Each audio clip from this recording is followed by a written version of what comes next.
সারাদিন রোজা রাখা ইফতার করায় যে মজা, রোজা রাখলো না এরকম লোকেরাও কিন্তু ইফতার করে, করে না?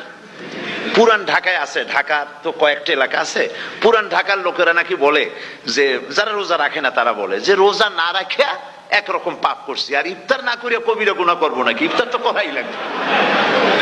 তো খুব মজা করে ইফতার করে তারা। তো সারাদিন রোজা রেখে পেঁয়াজি, ছোলা, বুট, মুড়ি খাওয়ায় যে মজা, সারাদিন ভাত খাইয়া তারপরে ইফতারের শরীক হওয়া, ছাগলে ঘাস খাইলে যেমন লাগে ওইরকম তার মুখে লাগে, এই মজা পাবে না। রোজাদারের যে মজা লাগে সেই মজা সে পাবে না।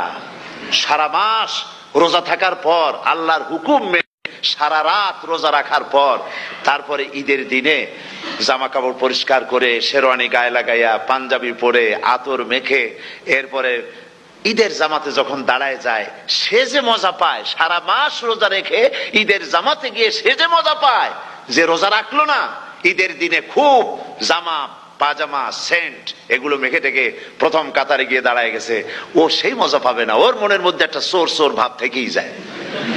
সে মনে মনে ভাবে এই জামাত আমার না, জোর করে আসছি, এইখানে দাঁড়াবার যোগ্যতা আমার নাই। মনের মধ্যে সে একটা অপরাধী ফিল করে, সে ফিল করতে থাকে।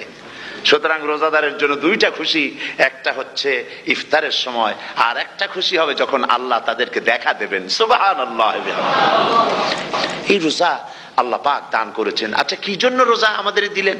এই জন্য দিয়েছেন যে একটা মাস পৃথিবীর মুসলমানরা না খেয়ে থাকুক দিনের বেলায়, ওই না খেয়ে থাকা